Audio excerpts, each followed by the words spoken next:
Bagaimana yang sudah disampaikan oleh Bapak Kabid Humas tadi, bahwa situasi yang terjadi kemarin pada saat seorang wanita itu berusaha untuk masuk ke dalam ring 1 istana, itu yang kita sebut sebagai situasi tertentu. Dalam istilah kepolisian itu adalah diskresi, clear and present danger. Ancaman itu ada dan nyata saat itu. Sehingga setelah diamankan oleh Pas Pampres, kemudian diamankan senjatanya diserahkan oleh anggota kami, kemudian diamankan oleh pihak polisi lalu lintas yang juga memiliki wewenang kepolisian umum, kemudian dikawal oleh Polwan untuk kami periksa di Polda Metro Jaya. Setelah kami adakan pemeriksaan secara intensif terhadap tersangka ini, dari awal kami persepsi bahwa ada anarkisme ataupun teror. Oleh karenanya, pada tidak pidana umum, kami konstruksikan dengan Undang-Undang Darurat Nomor 12 Tahun 51 ya, tentang penguasaan senjata api ilegal, di mana hasil pemeriksaan kami senjata ini baru sehari sebelumnya diambil oleh yang bersangkutan secara diam-diam, yang ternyata ini adalah milik pamannya. Nah, kemudian dibawa saat akan menerobos istana, dan dari sinilah kita sita. Dan kemudian kita konstruksikan juga dengan pasal 335 KUHP, karena adanya paksaan baik fisik maupun psikis sehingga orang bisa berbuat atau tidak berbuat, sehingga pada saat itu petugas harus melakukan tindakan tegas, terukur, namun tetap humanis. Oleh karena sebagaimana yang disampaikan oleh Bapak Kabid Humas tadi, kita laksanakan sesuai SOP dan tidak ada korban. Dan setelah kami adakan pemeriksaan, ternyata memang benar hasil pemeriksaan kami, tersangka ini juga mengarah kepada hal-hal yang terkait radikalisme dan juga teror yang lebih lanjut, nanti akan dijelaskan oleh pihak Densus 88. Ya, karena setelah itu kita adakan penggeledahan di rumahnya dan lain sebagainya. Saya kira demikian, kami persilakan Pak Aswin.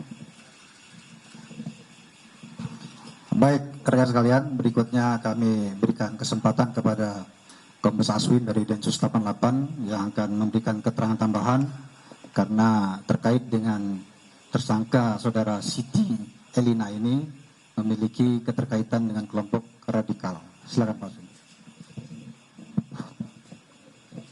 Terima kasih Pak Kabid Humas. Rekan-rekan sekalian, saya lanjutkan saja langsung.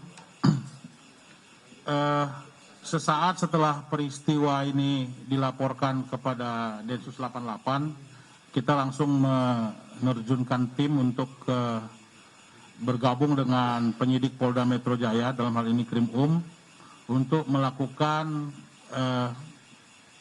penyelidikan dan permintaan keterangan ya, dengan berusaha untuk mendalami peristiwa yang terjadi dan rangkaian di belakangnya. Dari pemeriksaan sementara dan dari hasil analisis di Densus 88 ditemukan memang yang bersangkutan terhubung secara medsos, media sosial kepada beberapa akun yang kita indikasikan sebagai akun ex-HTI maupun akun dari NII atau Negara Islam Indonesia. Nah, setelah pemeriksaan akun atau analis dilakukan, ditemukan dua orang lainnya yang juga terhubung dengan kelompok NII Jakarta,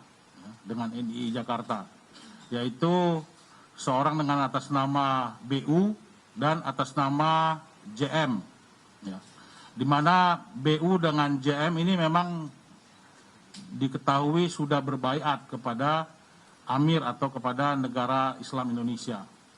Nah, sehingga kemudian hasil koordinasi kita menyimpulkan bahwa penanganan ini harus juga melibatkan atau menerapkan undang-undang tentang penanggulangan tindak pidana terorisme. Oleh sebab itu, mulai dari kemarin kita sudah terus berdampingan dengan penyidik Polda Metro Jaya untuk terus mendalami kasus ini.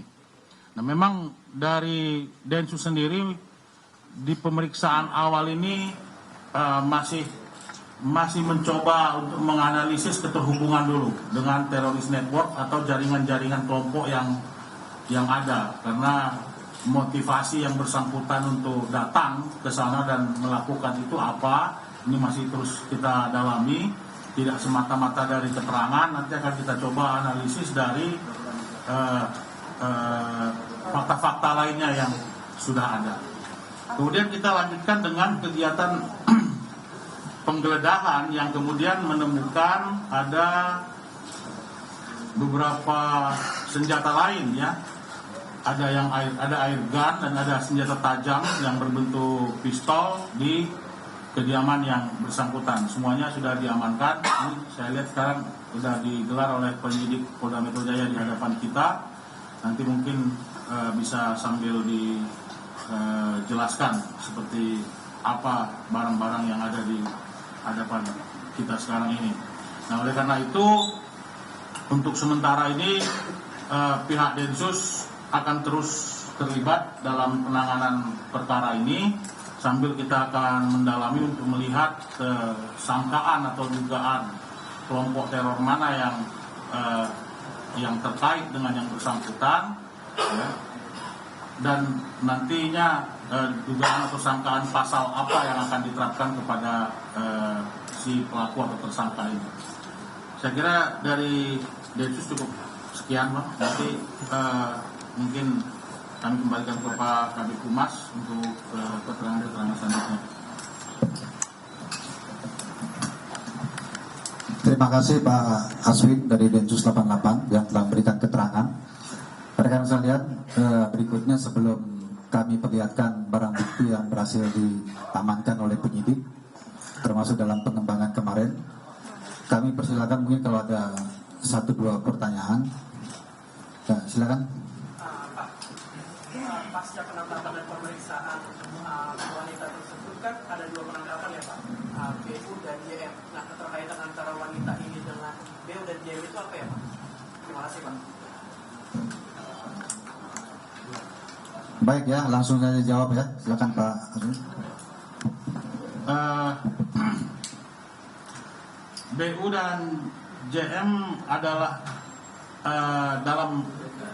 dari hasil pendalaman atau analisis terhadap media sosial, percakapan dan sebagainya yang dilakukan, terhubung dengan saudara SI itu, BU itu suaminya. BU itu adalah suaminya yang sebetulnya dalam struktur ini kita curigai atau kita sangka menduduki posisi struktur jabatan seperti pembantu atau pendamping bendahara NII Jakarta Utara khususnya, ya. Sedangkan JM itu adalah murabi itu apa? Guru yang mengajarkan atau yang mendoktrin yang bersangkutan. Nah, baiat keduanya BU maupun JM ini sudah ditemukan faktanya. Nah, sedangkan keterkaitannya dengan saudara SI atau tersangka ini adalah sebagai suaminya, tapi juga sebagai anggota NII yang memang biasa melakukan aktivitas itu, dan sebagai murabi atau guru dari yang bersangkutan. Ya, baik ya. Mungkin satu lagi ya, silakan.